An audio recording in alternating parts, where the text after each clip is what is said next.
Намазды уақыты-уақытымен сақтағандар құтылды деді. Намаздың кіретін уақыты бар, және шығатын уақыты бар. Кейде мынандай мәселелер бар, намазды жинап оқитындар бар екен. Сұрақ қояды сондай. Мен жинап оқимын ғой дейді. Бауырым дұрыс емес қой десең ақтала бастайды. Емеке дейді. Мүлдем оқымай жүргендерге қарағанда мен нормалимын ғой дейді.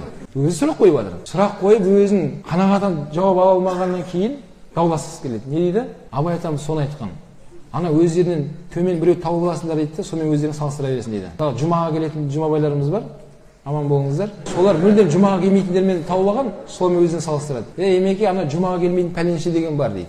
Оған қарағанда мен нормальмын дейді. Әйтеуір жұмаға келіп жүрмін ғой дейді. Көрдіңіз ба? Ал оның бер жағындағы намаз оқыған бауырымыздар бар. Намазды әйтеуір оқыса оқи салады, оқымаса жинап оқи салады. Әйтеуір қалай болса солай.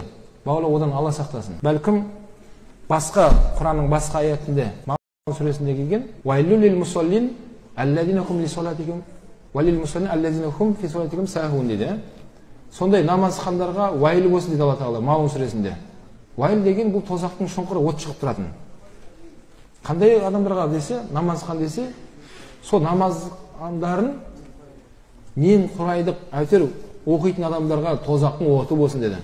Сол аятта ғұламалар айтқан, демек намаз оқып қалай болсылай намаз оқыған адамның жағдайы сондай болатын болса, ақыретте Алла сақтасын. Намаз оқымайтын адамдардың жағдайы не болады дейді ақыретте. Қараңыз, бауырлар, міне Алла Тағала соны айтты, намазды уақытымен оқитындар деп айтты. Намаз уақыты кірді ме, бауырлар, өмірімізді, шаруамыздың бәрін соған турлап қою керек бізге. Шаруаңызды намазға турлап алыңыз. Иншалла осы уақытта асыр уақыт кіру керек. Сол асырға шейін мына шаруамды бітіріп тастаймын иншалла деп қарап тұрыңыз. Шаруаңыз бітпесе де тоқтатыңыз сол жерде. Аспан екіге ойылып түссе де тоқтат шаруаңды. Намазға асырыңыз. Шаруаны бітіретін кім? Алла субханала тағала оны бітіретін. Сен емес, біз емес. Шаруаны бергенде Алла саған, сол шаруаны түсінетін ақыл парасат бергенде Алла, соған шапқылап жүретін денсаулықты бергенде Алла, уақытты бергенде Алла, өмірді бергенде Алла саған. Енді Алла субханала тағаланың намазы уақыт келген кезде сен неге сараңдық қыласың? Алла Тағала бізге 24 сағат, бір тәулікті 24 сағат берді. Ғұламалардың айтуынша, жаңағыдай хушуқпен созып оқыған намазхан адамның өзін таң намаздан сүннет, батасын бәрін қосқан кезде 2 сағат уақыт кетеді дейді. Неше сағат? 24 сағаттың 2 сағат уақыт намазға кетеді екен, күні бойы. Қалған 22 сағат сенің үлесіңде ғой, айналайын.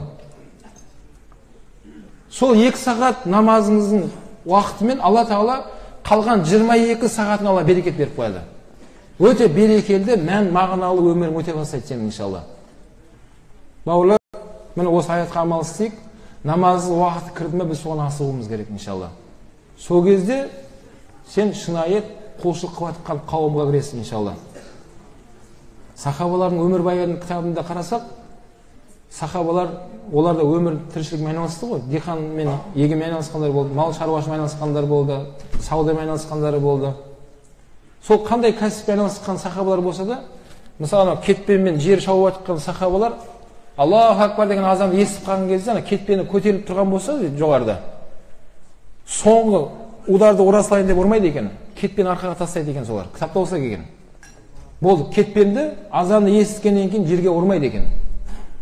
Болды, жұмыс тоқтатады олар. Қайда кетеді енді? Намазына кетеді. Намаздан кейін қайтадан шаруаны жалғастырады. Міне осылай өміріміз өтсе, иншалла Алла субхана ва тағала құтылған қауымдардан болатынымызды